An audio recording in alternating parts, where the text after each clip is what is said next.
Olá, hoje vamos mergulhar, assim, numa figura central do Renascimento, Desidério Erasmo de Roterdã.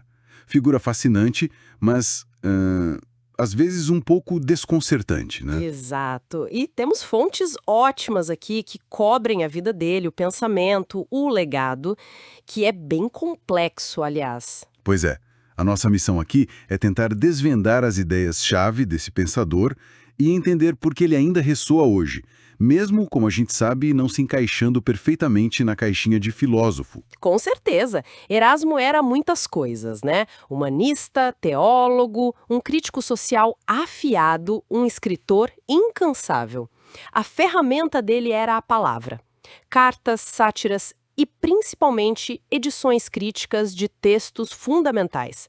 Ele não deixou um sistema filosófico fechado, como outros. Não mesmo, mas ele abalou as estruturas do pensamento e da escrita da sua época.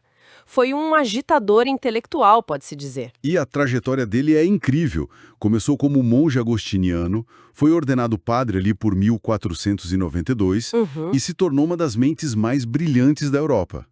Estudou em Paris e lá pegou uma certa aversão à teologia escolástica, né? Aquela coisa da dialética super rígida. Sim, ele achava que isso mais obscurecia do que ajudava a entender a mensagem de Cristo, que para ele era simples ética. E aí vieram os adágios. Um sucesso estrondoso, uma coleção gigante de provérbios clássicos, comentados, abriu as portas da sabedoria antiga para muita gente. E o elogio da loucura, claro. A sátira que deu a ele fama e alguns problemas também. Assim, mas falando dessa filosofia dele, o fascinante é a filosofia de Cristo, especialmente no Enchiridion, o Manual do Soldado Cristão. Que não era bem filosofia no sentido técnico, né? Não. Era mais um chamado para um modo de vida ético. Foco na piedade interior, na fé sincera, menos nos rituais externos, nas cerimônias que ele via como, tipo, vazias de significado real. Ele meio que redefine a filosofia, então, trazendo para perto da moral prática, da imitação de Cristo. Exatamente. Bem longe da metafísica complicada dos escolásticos que ele tanto criticava. E ele buscava inspiração nos clássicos pagãos também, né? Li que Platão era uma referência importante para ele. Sim, muito.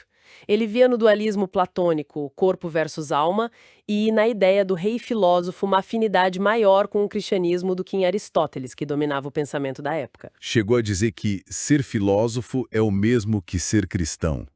Isso é forte? Muito forte. E claro que isso gerava atrito. Como conciliar um pagão como Platão com a fé cristã de forma tão direta? Imagino. Como ele lidava com isso? Erasmo era mestre na retórica, né? Usava o paradoxo, por exemplo. No elogio da loucura, é a própria loucura que fala elogiando a si mesma. Isso permitiu a ele criticar a igreja, a sociedade, os teólogos, Uhum. sem se comprometer diretamente. Genial. Era a loucura falando, afinal. Mas claro que os teólogos de Louvain, por exemplo, não gostaram nada, ficaram furiosos.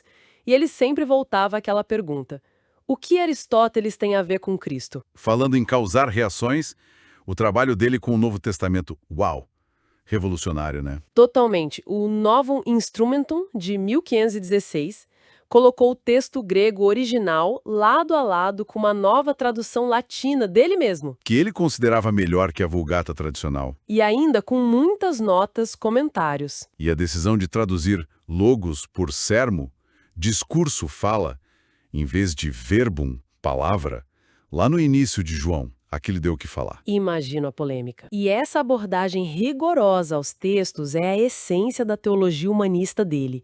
Ele batia na tecla da linguarum peritia, a necessidade de conhecer as línguas originais, grego, hebraico, latim. Influência do Lorenzo Valla, né?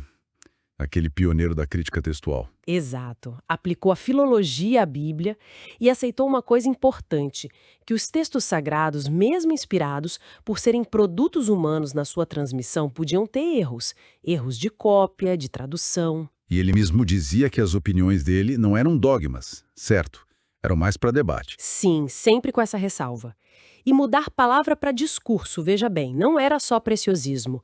Deslocava o foco de algo estático para a comunicação ativa de Deus, para a mensagem.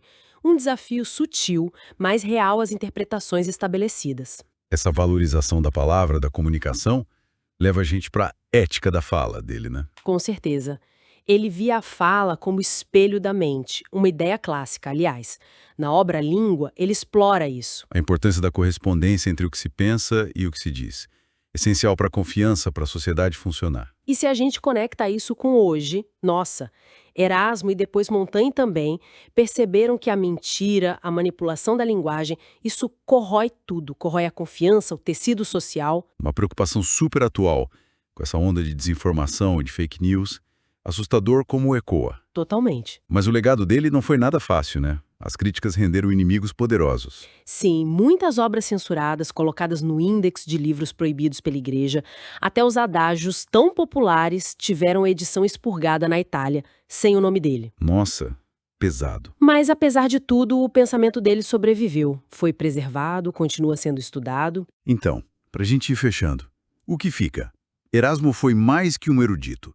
Foi um catalisador, um agitador intelectual, como você disse. Uhum. Desafiou dogmas, promoveu uma fé mais íntima, mais ética. E nos deixou pensando sobre integridade intelectual, sobre o peso das nossas palavras. Exatamente.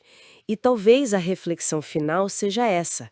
Hoje, nesse mundo nosso inundado de informação e também de desinformação, qual o valor dessa ética da fala do Erasmo? Boa pergunta. Qual a relevância dessa insistência dele na análise crítica honesta dos textos, sejam religiosos, seculares, o que for? Como a gente aplica essa busca pela verdade e clareza na nossa comunicação hoje? Fica aí pra gente pensar. Gente, encontro vocês em outro podcast. Não esqueçam de se inscrever no nosso canal.